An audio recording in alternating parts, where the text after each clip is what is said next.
Algo que el Señor nos ha venido repitiendo, hermanos, una y otra vez en el transcurso del último año, es que el sufrimiento y la dificultad no solo son parte de la vida cristiana, sino que aún más son buenos, son beneficiosos para nuestra vida y nuestro crecimiento espiritual. Las aflicciones y carencias de los verdaderos creyentes glorifican a Dios, hemos visto, y fueron planeadas para ellos desde antes de la fundación del mundo, a fin de hacerles bien y de producir abundantes y valiosos frutos de justicia y apacibilidad. Por lo tanto, aunque nuestro Señor es bueno y nunca nos arroja al fuego con maldad o sin preparación, nosotros, avisados de antemano que seremos afligidos, debemos hacer preparativos para el día en el que tengamos que dar testimonio visible de la genuinidad de nuestra fe en medio de los sufrimientos y de las carencias.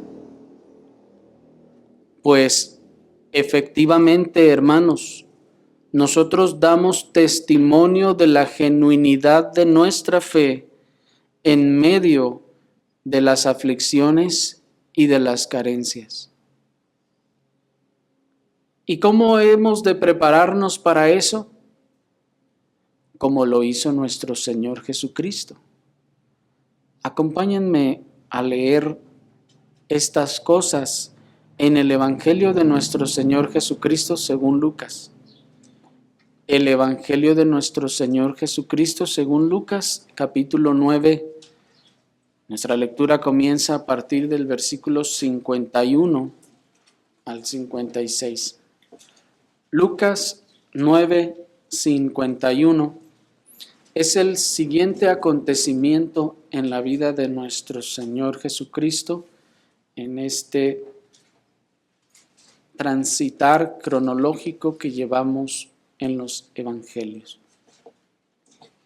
Dice el versículo 51: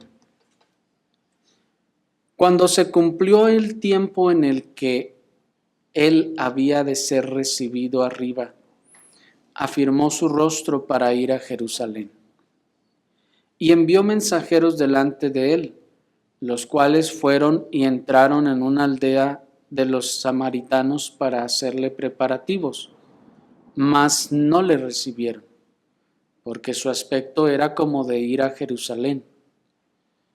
Viendo esto, sus discípulos Jacobo y Juan dijeron: Señor, ¿quieres que mandemos que descienda fuego del cielo como hizo Elías y los consuma?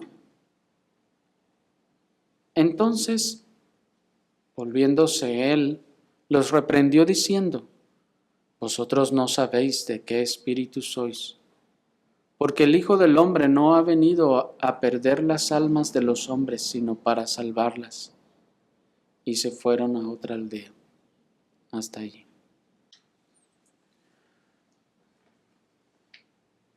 Este es un episodio único, hermanos, en la narrativa evangélica.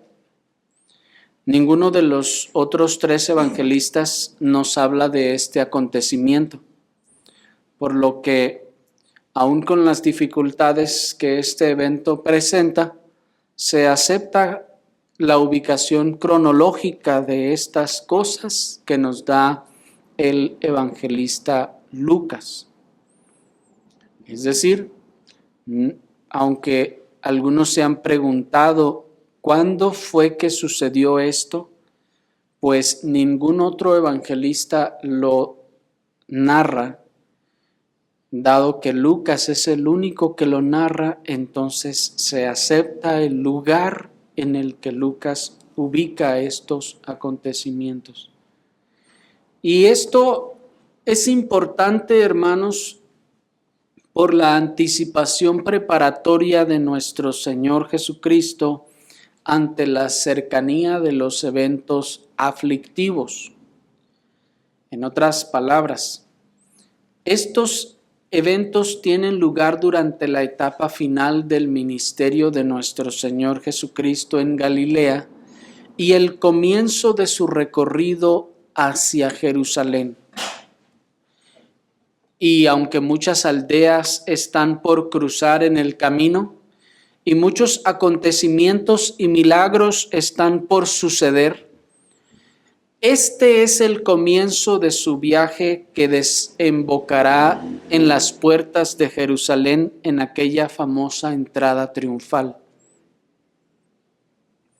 Es a partir de aquí, hermanos, en el que el ministerio de nuestro Señor comienza su descenso hasta la cruz.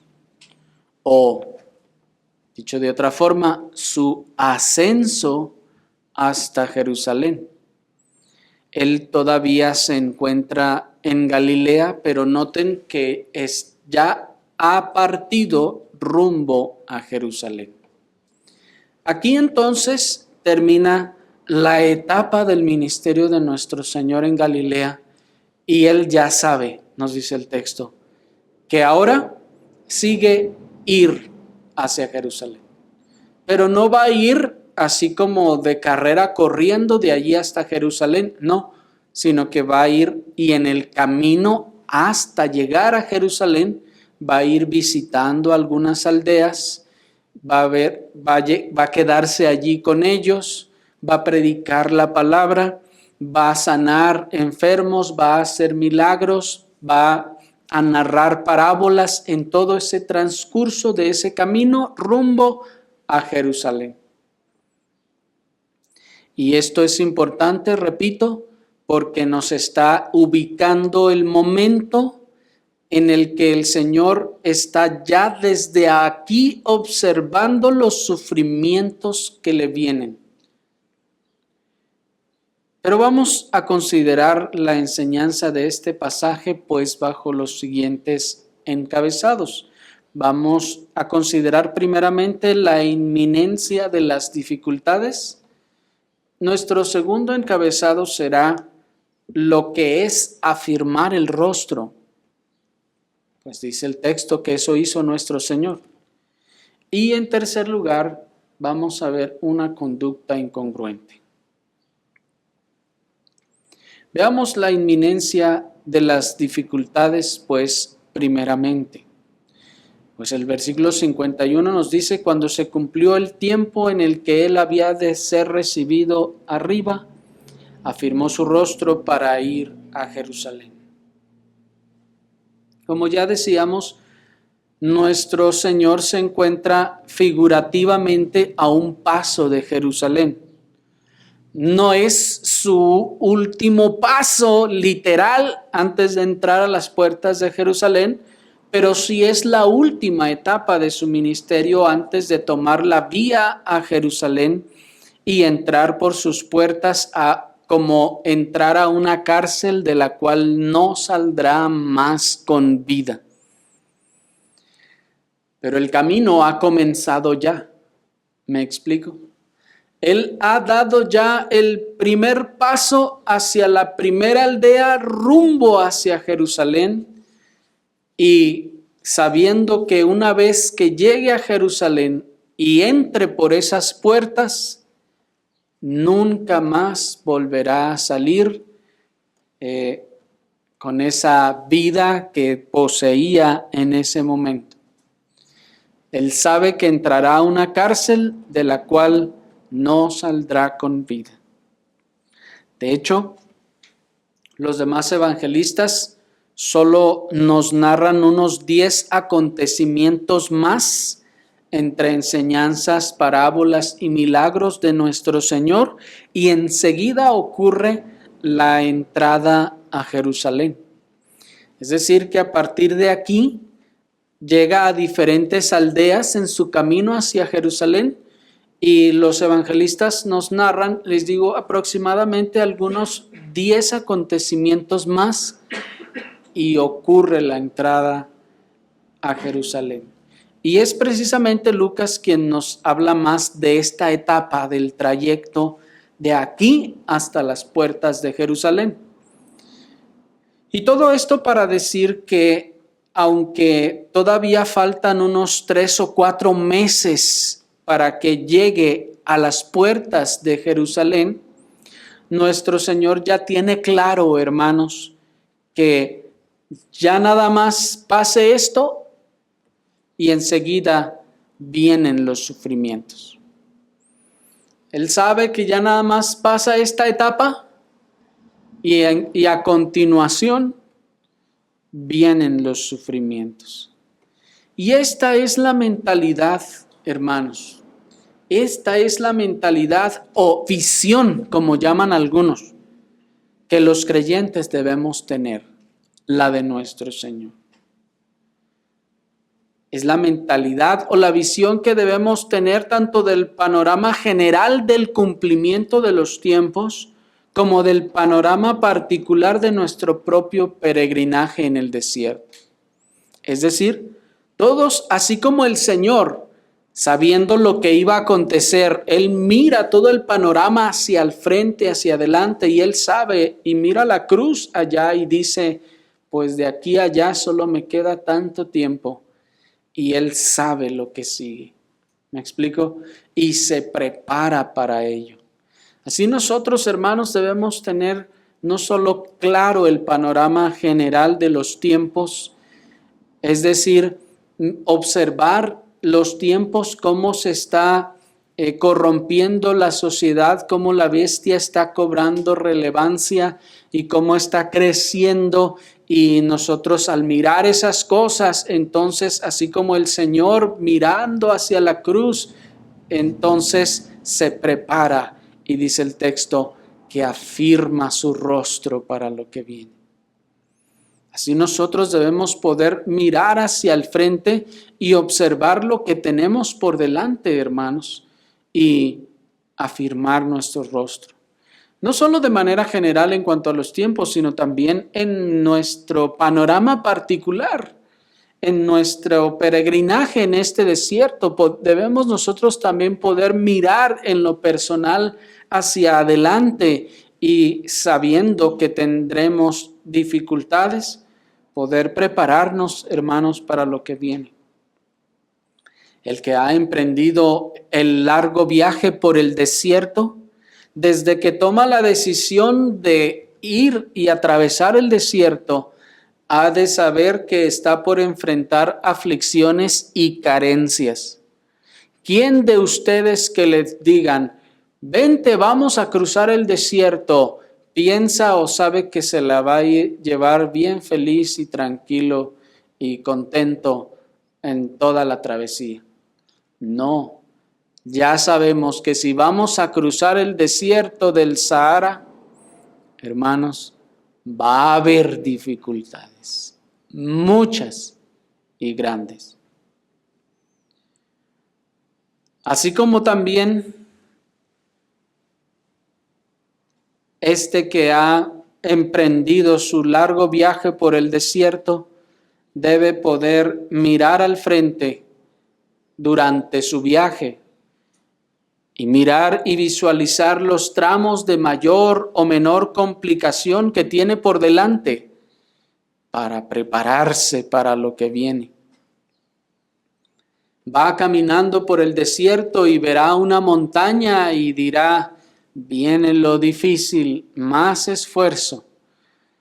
Mirará tal vez una planicie a lo largo y dirá, viene lo difícil porque ahí es donde hace más calor. La montaña tal vez podrá haber algo donde resguardarnos un poco, pero en lo plano no hay donde escondernos. Y para eso entonces, mirando eso que viene delante, se prepare para afrontar las cosas que están al frente. Y como ya nos ha mostrado claramente la Escritura, hermanos, si una cosa tenemos segura en este mundo, además del favor y del auxilio de nuestro Señor, son las aflicciones y las carencias, que son las que atraen el favor y el auxilio de nuestro Señor. De manera entonces, pues, que sabemos que vendrán estas dificultades y debemos actuar como nuestro Señor. ¿Cómo actuó nuestro Señor?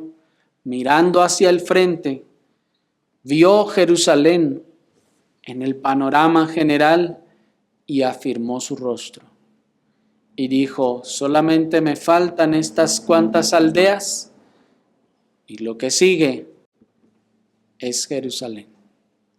Jerusalén en este sentido representa para el Señor la muerte, los sufrimientos y las aflicciones, porque es el altar en donde será ofrecido. Y así nosotros, hermanos, si la Escritura nos ha dejado claro que en este mundo tendremos grandes aflicciones, también nosotros debemos poder mirar esos panoramas y afirmar el rostro como hizo el Señor. Pues observen el testimonio del apóstol Pablo en Hechos 14:22, que dice, confirmando los ánimos de los discípulos, exhortándoles a que permaneciesen en la fe y diciéndoles, es necesario que a través de muchas tribulaciones entremos en el reino de Dios. Y este texto es muy interesante, hermanos, por varias razones. Primeramente porque la palabra confirmar en nuestra época y en nuestro lenguaje común tal vez no refleje sólidamente lo que en el original se está tratando de transmitir. El sentido de esta palabra en el original se refiere a la reafirmación o el fortalecimiento de los ánimos de los hermanos. Pues dice el texto, confirmando los ánimos de los discípulos. Cuando uno lee eso, confirmando los ánimos de los discípulos, suena un poco extraño o leve. Pero cuando vemos el original que nos está hablando de la reafirmación o el fortalecimiento, que esta palabra significa añadir fortaleza a algo. Encontramos entonces que el apóstol está fortaleciendo los ánimos de los discípulos. El apóstol está fortaleciendo los ánimos de los discípulos. ¿Y cómo es que estaba fortaleciendo? ¿Cómo estaba refortaleciendo los ánimos de los hermanos el apóstol Pablo? ¿Cómo es que se anima a las personas? Dice el texto, diciéndoles, es necesario que a través de muchas tribulaciones entremos en el reino de Dios. Qué cosa tan extraña y opuesta al pensamiento de este mundo, ¿no les parece? El texto nos dice que el propósito del apóstol es fortalecer a los hermanos. ¿Y cómo los va a fortalecer? Uno esperaría que el texto dijera, y les dijo, ánimo hermanos, no se desalienten, miren que tenemos una esperanza allá, miren que pongan su vista en el galardón, como algunos tratan de animar a otros, ¿verdad? Pongan su corazón en la corona que van a recibir, o así o asá. Pero miren la manera en la que el apóstol fortalece o reafirma a los hermanos y les dice, hermanos, los voy a fortalecer, ahí les va. Es necesario que por muchas tribulaciones entremos en el reino de Dios. Uno dirá, no, hombre, pues qué fortalecimiento es ese, ¿verdad? Y uno se desalentaría tal vez incluso por esas palabras. Pero ¿saben? Esto es opuesto al mundo porque es opuesto a la carne y es opuesto a lo que la carne desea. Pero el apóstol aquí no le está hablando a la carne. El apóstol no está aquí tratando de alentar a carnales, sino a espirituales. El apóstol está tratando de alentar a aquellos que son dominados por el Espíritu de Dios y no dominados por sus deseos de la carne. Porque si queremos alentar a los que son dominados por las influencias y deseos de la carne, pues hay que usar cosas que agraden a la carne. Así es como se hace, ¿no es así? ¿Y qué es lo que agrada a la carne? Los premios, las recompensas, el aliento, el apapacho. Pero el apóstol no está queriendo confortar la carne, está queriendo alentar, fortalecer el espíritu. Y para fortalecer el espíritu nos dice, sepan, va a haber muchas aflicciones. Miren hacia el frente, al panorama de lo que viene. Dense cuenta, nos vienen muchas tribulaciones. El apóstol, miren que dice estas palabras, no con un coco en la mano y acostado en una camilla en la playa. No les dice eso en esas circunstancias. Ni lleno de opulencia y de bendiciones. No. El apóstol les dice, todavía con los moretones y las heridas en el cuerpo y tal vez hasta en el rostro, de que acaba de ser apedreado en una ciudad anterior, como leímos, al punto que lo arrastraron pensando que estaba muerto. Qué cosa tan impresionante es esto, hermanos, porque aquellos que hubiesen creído en aquellos lugares, luego de ver lo que le pasa al apóstol y que es apedreado y arrastrado, casi muerto, ¿quién piensan ustedes que sería alentado a la fe con esas cosas?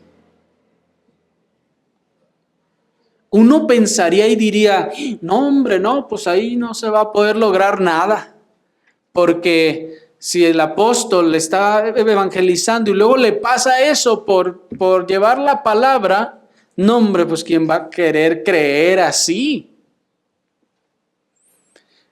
Pero noten que en el contexto se nos dice que el apóstol regresa a esa misma ciudad donde fue apedreado, ahí a Listra, y anima o fortalece los ánimos de los hermanos. ¿Cómo fortalece los ánimos de los hermanos? Les dice, hermanos, es necesario que pasemos por esto. Así como me vieron pasar a mí, ¿vieron cómo me apedrearon y me arrastraron? Pues luego siguen ustedes.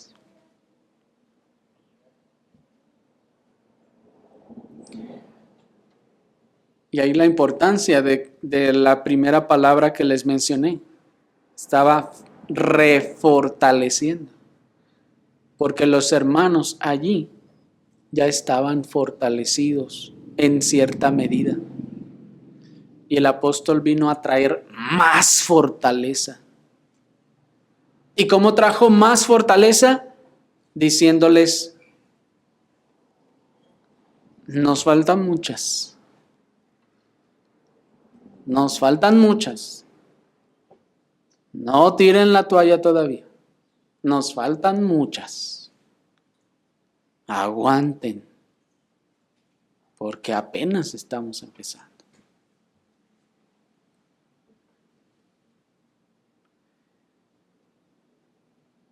El apóstol, pues, todavía con los moretones y las cicatrices en su cuerpo, les dice, nuestro camino, hermanos, hacia el cielo está lleno de tribulaciones y de carencias. Y les dice, así que esto no les debe ser extraño, sino que debemos esperarlo con una expectación consciente. El apóstol les dice, mírenme a mí, miren todo lo que me pasó. Esto no es ¿cómo dicen? El arroz negro en todo el resto blanco. No, esta no es la excepción, dice el apóstol. No piensen que esto que me acaba de ocurrir, pues es algo que, pues, no debía pasar y normalmente no pasa. Dicen, no, al contrario. Sepan que esto es lo que nos viene en lo sucesivo.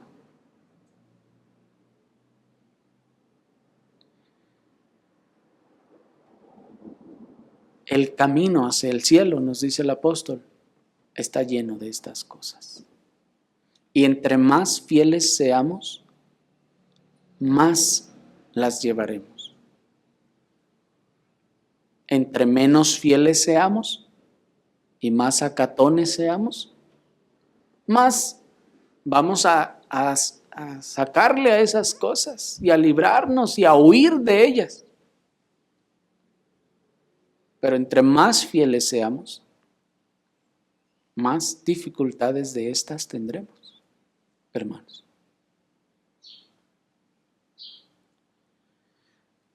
Observen lo que el Espíritu Santo dice en Lamentaciones 3, 25 al 33. Y espero ya saben por qué digo el Espíritu Santo dice, ¿verdad? Pues ya vimos la operación inmediata del Espíritu Santo en la profecía. Dice Lamentaciones 3, 25 al 33.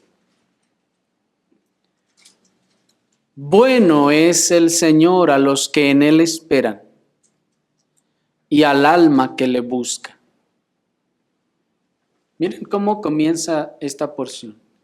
Bueno es el Señor. ¿Se fijan?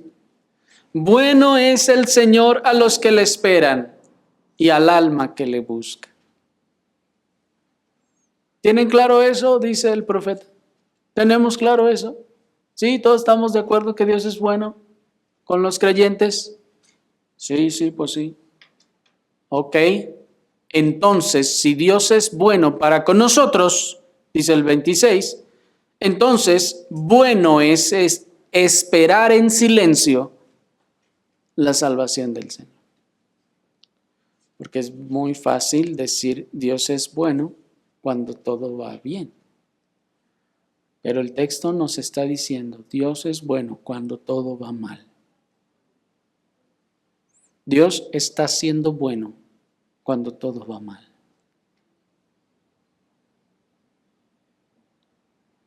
(27) Bueno le es al hombre llevar el yugo desde su juventud. Como decíamos hace un rato, miren cómo se usa este texto para referirse a muchas otras cosas cuando vemos que este yugo son las aflicciones. Pues miren el verso 28. Que se siente solo y calle, porque es Dios quien se lo impuso. ¿Que le impuso qué? Todas esas aflicciones de las que el contexto en los versículos anteriores nos venía señalando y mencionando. Que se siente solo y se calle, porque es Dios quien se lo impuso. Que ponga su boca en el polvo por si aún hay esperanza. Dé la mejilla al que le hiere y se ha colmado de afrentas. ¿Por qué? Porque el Señor no desecha para siempre. Porque sí, estás pasando por todo eso. Y es mejor sentarse y callarse y poner la boca en el polvo, porque el Señor no desecha para siempre.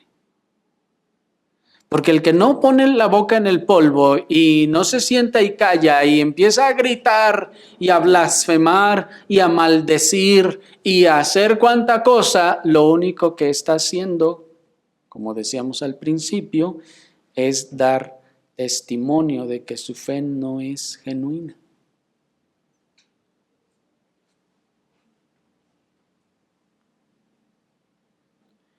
Pero la razón de callar y poner la boca en el polvo es por si aún hay esperanza. es porque el Señor no desecha para siempre y es mejor callar y esperar, a gritar, quejarse y maldecir. Dice el 32, antes si aflige, también se compadece según la multitud de sus misericordias, porque no aflige ni entristece voluntariamente a los hijos de los hombres. Es decir, no aflige ni entristece como regodeándose en eso, como diciendo, ay, se los voy a mandar para que se les quite. No, dice, no lo hace en ese espíritu.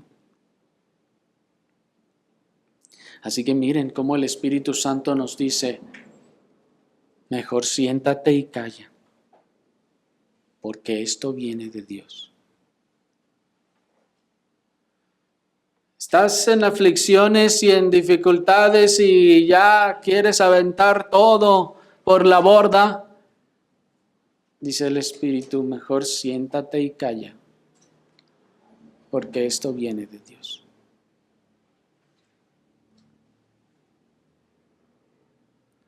Solemos decir, estoy en tus manos, Señor, haz tu voluntad en mí, ¿sí o no?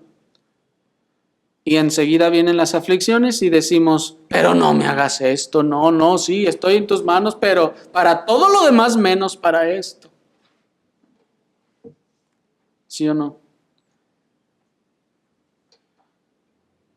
Pero el texto es como que nos dice cuando dice en el verso 28 que se siente solo y calle, porque es Dios quien se lo impuso. Es como que nos dijera, mejor deja de quejarte, porque es Dios quien lo envió. Mejor deja de resistirte. Mejor deja de resistirte y pon la otra mejilla, porque Dios está tratando contigo. Es lo que nos dice el texto. Pues miren, dé la mejilla al que lo hiere. ¿Qué está diciendo? No pongas resistencia. Porque esto viene de Dios. Como cuando el rey David iba huyendo de su hijo Absalón y cierto hombre le empieza a tirar piedras y a maldecirlo y Abisai le dice, dé la orden mi señor y le corto la cabeza a este malvado blasfemo.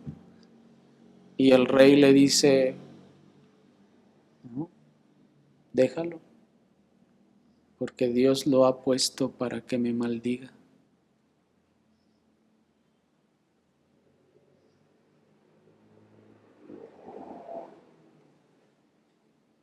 Pues dice el texto, mejor deja de resistirte. Mejor pon la otra mejilla porque Dios está tratando contigo.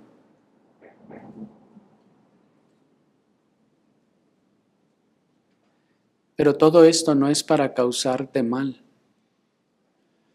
Todo esto no es para causarnos mal, sino al contrario. Pues el Señor mismo declara en otro lugar, por un breve momento te abandoné, pero con gran compasión te reuniré. Y dice en ese sentido el pastor puritano Arthur Dent, cito, su beneficio y provecho son las razones y no su daño. O sea, el beneficio y provecho del pueblo de Dios. Él los ama cuando los disciplina. Los favorece incluso cuando parece estar más en contra de ellos.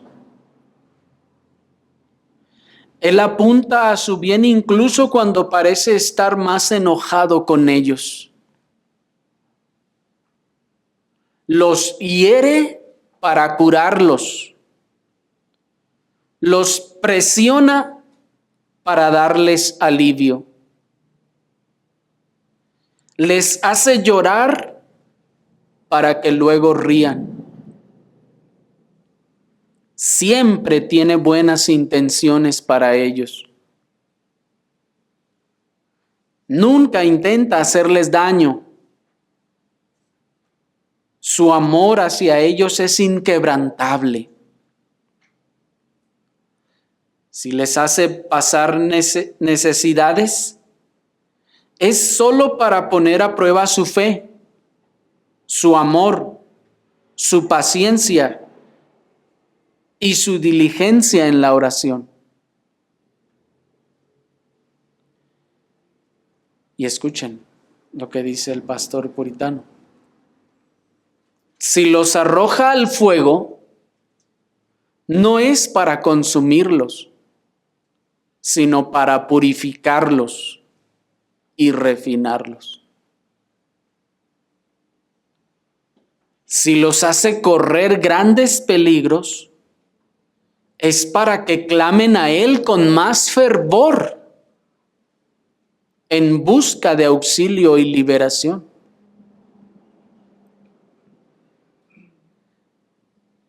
Se nos presiona para que clamemos. Clamamos para que se nos escuche. Se nos escucha para que seamos librados. Por lo tanto, no se nos hace ningún daño. Más bien estamos más asustados que perjudicados. Termina la cita.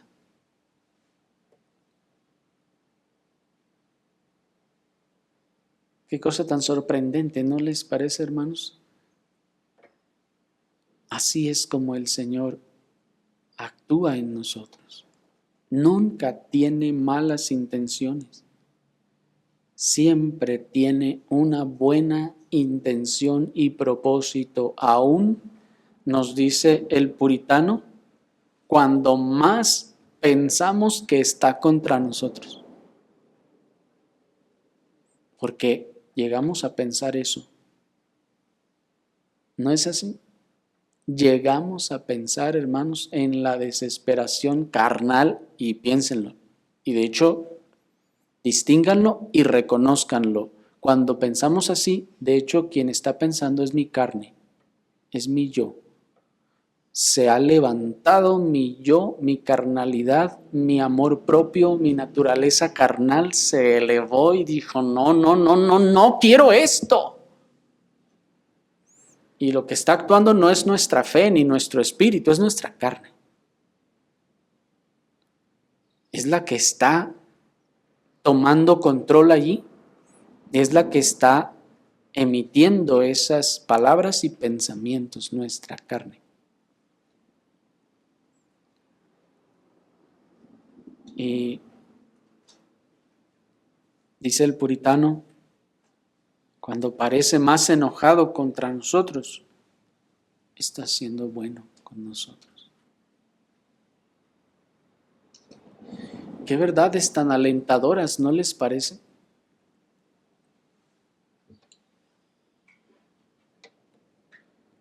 Y son estas verdades las que nos llevan de la mano nuestro segundo encabezado, lo que es afirmar el rostro. El texto nos dice que cuando se cumplió el tiempo en el que el Señor había de ser recibido arriba, afirmó su rostro para ir a Jerusalén. El término que se tradujo como afirmó se refiere a hacer algo firme. Es decir, como cuando se aprieta el estómago para recibir un golpe. Hacer algo firme, como apretar el rostro, el estómago para recibir algún golpe. Eso es afirmar el rostro. Es endurecer el rostro. Es esa preparación o aprovisionamiento para afrontar algo que no va a ser cómodo. Afirmar el rostro es esa preparación o aprovisionamiento para afrontar algo que va a ser adverso. Es esa preparación y aprovisionamiento para enfrentar algo que va a doler. Eso es afirmar el rostro. Pero como vimos la ocasión anterior, afirmar el rostro entonces no se trata de una actitud estoica ante las dificultades, pues el estoicismo contiene no solo la premisa de que existe un poder y capacidad interna en nosotros para resistir tales embates, sino que muchas veces ese estoicismo, hermanos, es producto de una conducta, actitud ascética, que no pone su confianza en el Señor, sino en sí mismo, en su propia fuerza.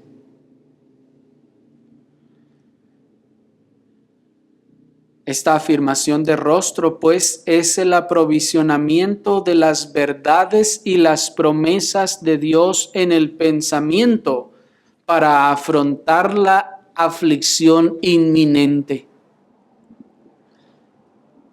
¿Cómo voy a afirmar el rostro? Obviamente no es algo literal. Así como no es literal lo que el Señor le dijo a Nicodemo, es necesario que nazcas de nuevo. Y él estaba pensando en su mamá, fíjense.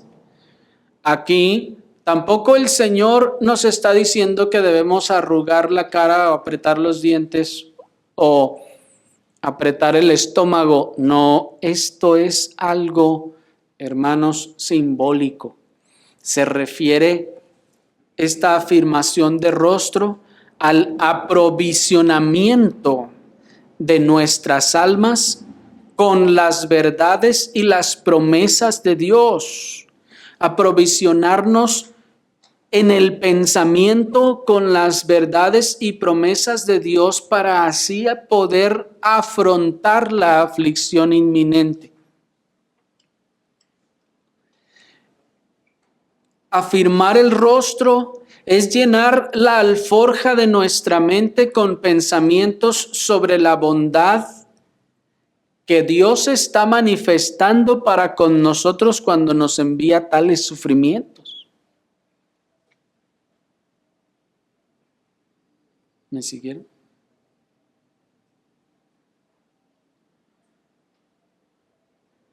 Recordar a nuestra mente, a nuestro corazón, la bondad que el Señor, con la que el Señor nos está enviando ese sufrimiento. Afirmar el rostro es alentar y exhortar a nuestras propias almas con las verdades de que el Señor no nos envía las dificultades y toda carencia para hacernos mal, sino para hacernos un gran bien.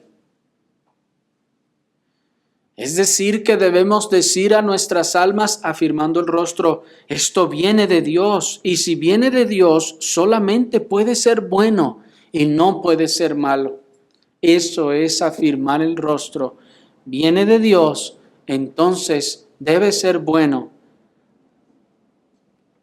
Y decir de repente, sí, como el salmista, ¿por qué te abates? Alma mía, si esto es bueno. Él viene de Dios, Él lo ha mandado, nos quiere hacer bien.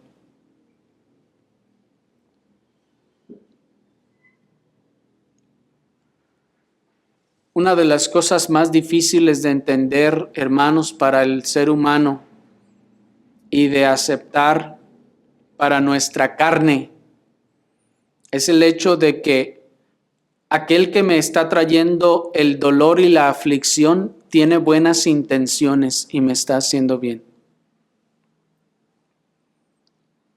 ¿Sí me siguieron?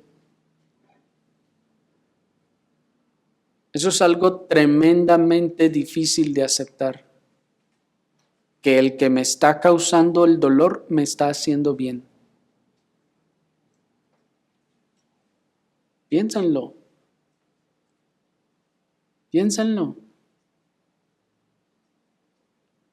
Casi no hay cosa más difícil de aceptar. pocas cosas podrían ser más difíciles de admitir que aquel que me está causando esta incomodidad lo está haciendo para hacerme bien y tiene buenas intenciones. Eso, hermanos, es como casi imposible para nuestra carne. ¿No es así?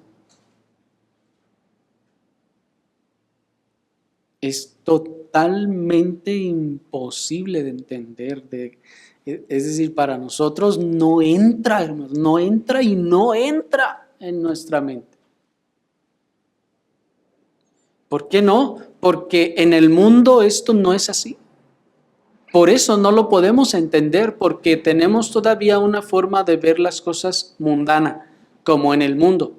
En el mundo, todo el que me causa daño es porque me odia, porque me aborrece y porque quiere que sufra yo. Y así es en el mundo y así se hacen las cosas en el mundo. Pero el Señor está diciendo, en el Señor y en la iglesia esto no es así, esto es al revés. Por eso la disciplina en la iglesia.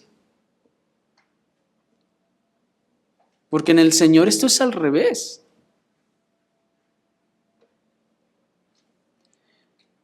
Pero dado que en el mundo el que me hace daño es el que me odia y el que me quiere hacer mal, es por eso que tendemos a pensar con las ideas del mundo que el que me está causando esta incomodidad no puede ser posible que quiera mi bien.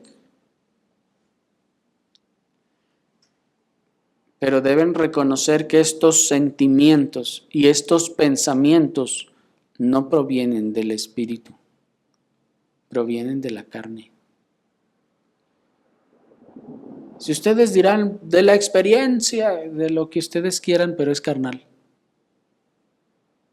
no es espiritual.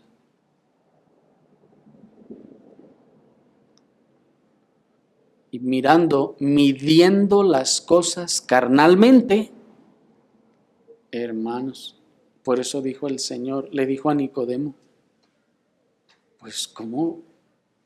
¿Que no ves que el espíritu y la carne se contravienen una a la otra?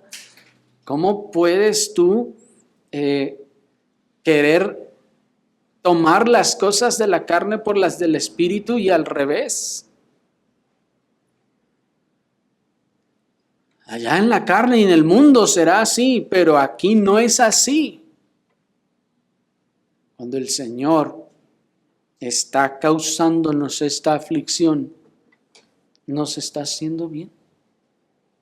Tiene buenas intenciones, buenos propósitos. Deja de resistirte, es lo que está diciendo.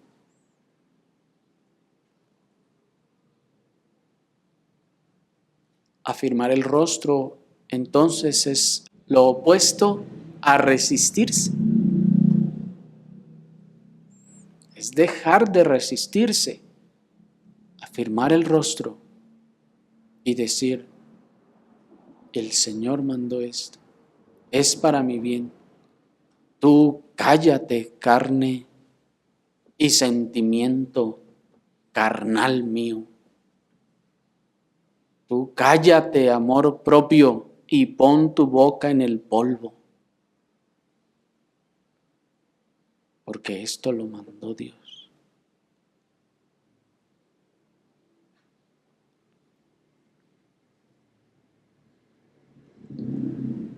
Y tenemos que hacer esto, hermanos, porque son estos sentimientos de la carne, todos estos sentimientos y pensamientos provienen de la carne y se apoderan de nosotros. Y tienden a querer dominar y son los que nos llevan a renegar y a hacer todo lo que hacemos. Y estamos descubriendo ahora al enemigo para que usted pueda matarlo. Le estamos descubriendo dónde está el enemigo y su ubicación para que usted pueda matarlo. Y no seguir siendo engañado por él. no seguir siendo seducido por el enemigo que está en usted mismo, sus sentimientos, sus emociones, la carnalidad.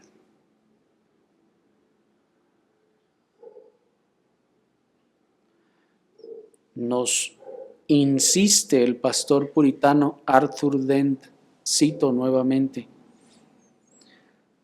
Dios no se remite a otra cosa que no sea el bien. Incluso las aflicciones de los hijos de Dios son santificadas por el Espíritu, haciéndoles partícipes de la santidad de Dios. A través de la aflicción, experimentan el fruto apacible de la justicia y alcanzan una mayor alegría en el Espíritu Santo. Pauso aquí. ¿Por qué no hemos alcanzado una mayor alegría y gozo? Porque siempre hemos terminado renegando y aventando todas las cosas.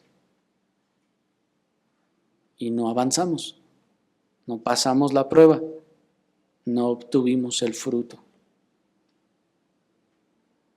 Porque despotricamos antes de tiempo y no pusimos nuestra boca en el polvo. Sigue diciendo el autor: se crucifican al mundo y el mundo para ellos. Se conforman a la muerte de Cristo y se guardan de la condenación del mundo. Aprenden valiosas lecciones de experiencia, paciencia, esperanza, etc. Por lo tanto, los hijos de Dios no pierden con sus aflicciones, sino que ganan. Es mejor para ellos tener aflicciones que estar sin ellas. Las aflicciones son muy beneficiosas para ellos. Termina la cita. Qué impresionante, ¿no les parece?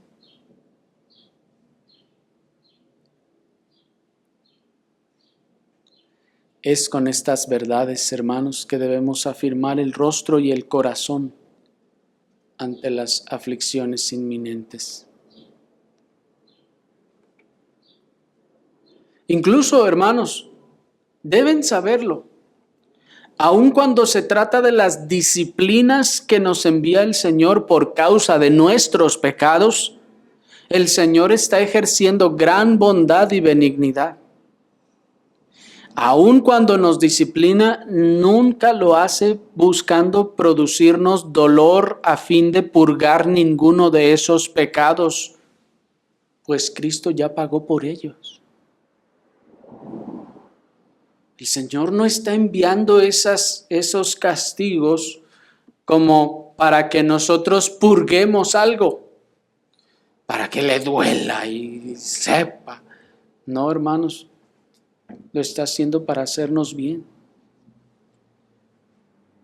Nuevamente les cito al mismo puritano Arthur Dent sobre estas cosas y nos dice: cuando los hijos de Dios son disciplinados, es como debe ser.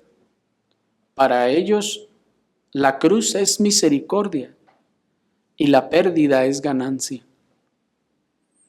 Las aflicciones les sirven de escuela y la adversidad se convierte en su mejor universidad. Me conviene, dice el santo varón de Dios, haber sido afligido para aprender tus estatutos. A través de sus aflicciones aprendió mucho y se convirtió en un buen estudiante del libro de Dios, bien versado en sus estatutos y leyes. Creció en gran sabiduría y juicio a través de sus castigos. En la misericordiosa providencia de Dios, todo da un giro para su eterno consuelo. Repito una y otra vez que todas las cosas funcionan para el bien del pueblo elegido de Dios. Por lo tanto, la condición en la que Dios desea que se encuentren sus hijos es siempre para el bien mejor de ellos.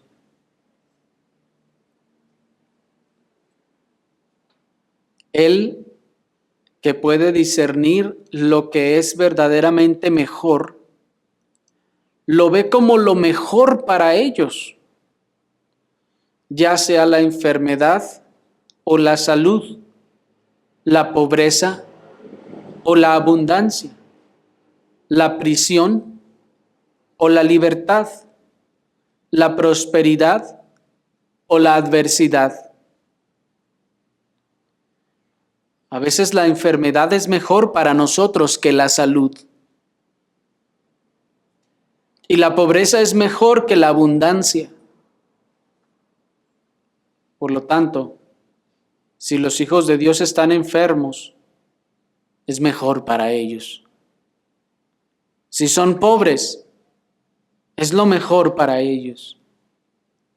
Si tienen algún problema, es lo mejor para ellos, porque su Padre amoroso lo convertirá en lo mejor.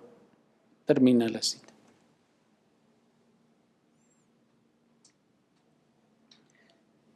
Qué hermoso, ¿no les parece, hermanos? Sin embargo, miren cómo nuestro yo se apodera de nuestra mente para que reneguemos de esas cosas, para que no las veamos como bien. Nos engaña, nos miente.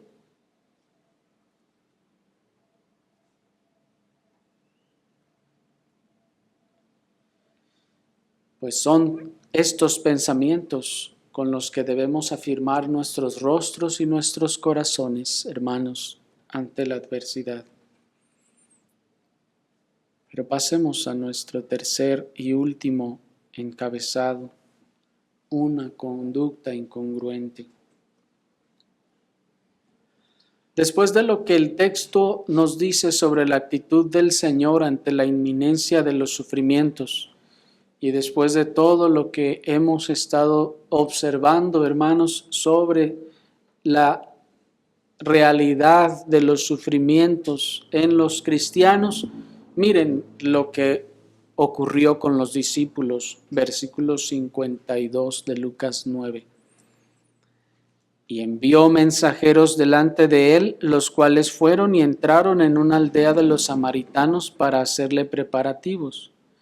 Mas no le recibieron porque su aspecto era de ir a Jerusalén. Viendo esto, sus discípulos Jacobo y Juan dijeron: Señor, ¿quieres que mandemos que descienda fuego del cielo como hizo Elías y los consuma?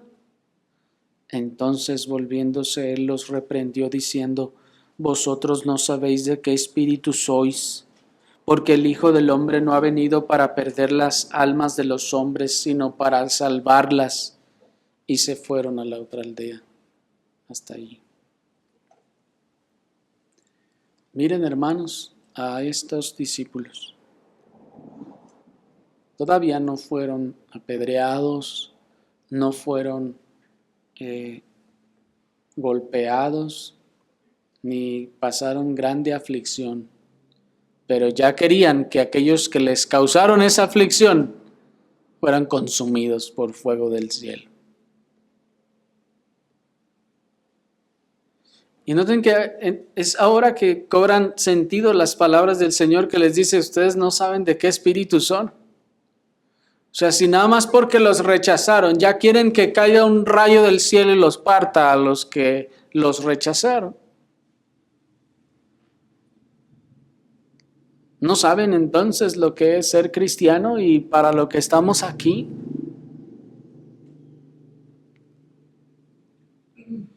Pienso que ya conocemos, hermanos, la histórica rivalidad de los samaritanos contra los judíos y viceversa. Y en este caso fue lo que suscitó la hostilidad de los samaritanos contra los discípulos que evidentemente, como tenían pinta de ir a Jerusalén, los tomaron por judíos, y claramente lo eran, y los trataron con hostilidad y no les recibieron ni les ayudaron en nada. Y ellos, miren, por esto ya querían que el Señor consumiera a todo. Miren qué incongruente es esta conducta de los discípulos con lo que nos acaba de decir el Señor sobre afirmar el rostro ante las dificultades y todas las promesas de aflicciones y dificultades que tendremos. Y que cuando el Señor nos causa aflicciones por medio de otras personas, aún del mundo, hermanos, es el Señor el que lo envió. No tenemos por qué estar pidiendo que le caiga un rayo del cielo. El Señor lo puso allí para causarnos esa aflicción. Son abundantes los textos en los que el Señor levanta o deja vivir a las naciones para castigar a su pueblo.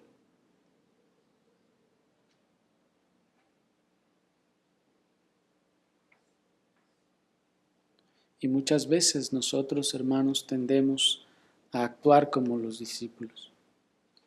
Hace un rato les preguntaba a quién le han tirado una pedrada por causa del Evangelio, no por malvado. Y no se levanta nuestra carne, porque noten eso, hermanos. Cuando nuestra carne es tocada, ¿quién se levanta? ¿El espíritu? No, la carne es la que se levanta. Cuando nuestro yo, nuestro orgullo es tocado, es tentado, lo que se levanta es nuestra carne. Lo que se resiste es nuestra carne. Lo que se pone rebelde es nuestra carne. Nuestro yo, nuestro orgullo. Y cuando nosotros le damos riendas sueltas, entonces nos ponemos también contra el Señor y del lado de nuestra carne. Traicionamos al Señor para ponernos del lado de nuestra carne y darle la razón a nuestra carne.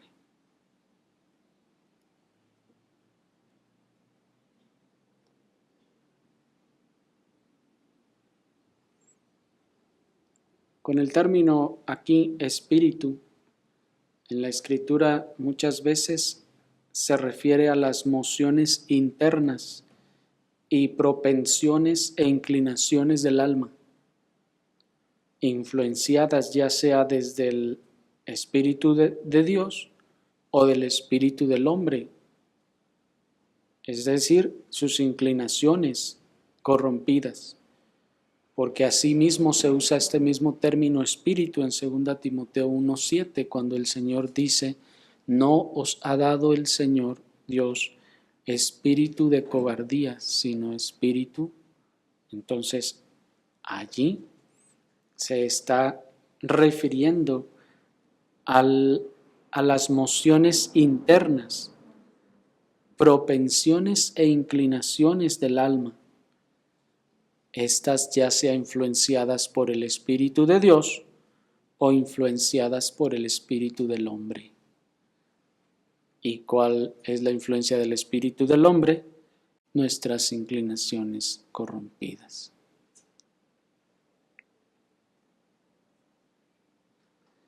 Y el Señor les dice a los discípulos, cuando ustedes actúan así, se rebelan y hacen todo esto ante las dificultades, ante la oposición y ante las aflicciones, ustedes, dice el Señor, no saben de qué espíritu son. No saben qué espíritu es lo que los está moviendo. No se detienen a considerar qué es lo que los mueve a ustedes en esos momentos. ¿El Espíritu de Dios o su propia carne? El Señor quiera abrir nuestros ojos, hermanos, a estas verdades y aplicarlas también a nuestros corazones. Oremos al Señor.